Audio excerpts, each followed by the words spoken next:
25% of infertility is actually due to ovulation issues. So this is something we need to know. Do we have an ovulatory problem?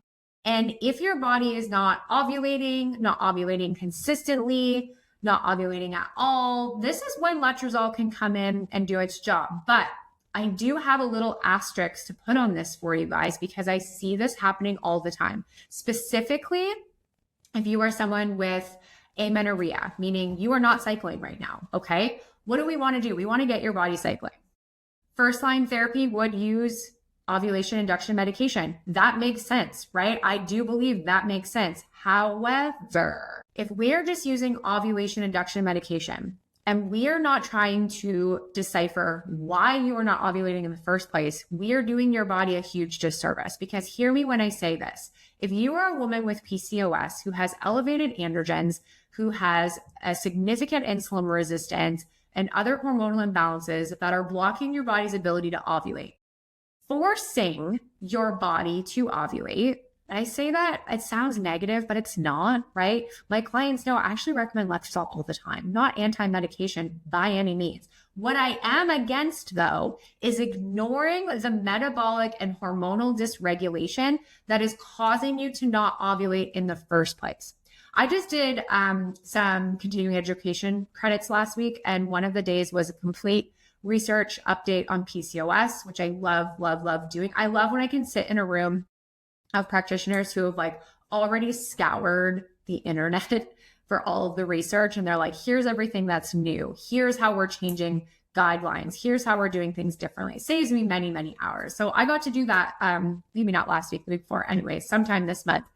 And it was such a cool reminder of like why what we're doing here in Fertility Confidence Method with our clients is so important, especially in the PCOS space, because so often women with PCOS go into the fertility clinic, okay, cool, you're not ovulating, or you're only ovulating every like 60 days. We're going to give you some letrozole or Clomid, get you ovulating, and you'll get pregnant. And that might work for some people. But if you still have significant insulin resistance, guess what? Getting pregnant in that environment is actually doing you and your baby a huge disservice because the environment is not conducive for an amazing experience for both you or for baby. It impacts your risk of gestational diabetes and preeclampsia. It increases the risk of baby having PCOS when they hit their reproductive years, increases their risk of diabetes, because the metabolic environment in which they are in utero isn't awesome.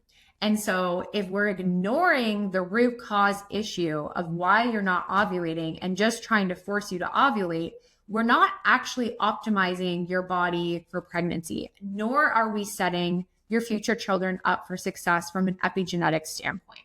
We are literally able to impact their genetics in utero in terms of your health. And insulin and glucose dysregulation is a really big, cool one about that. We have a lot of really fascinating research, and it is a topic for another time. Okay. So I'm not going to go deeper into that, but I did just want to give that little asterisk of like, I'm not against ovulation induction.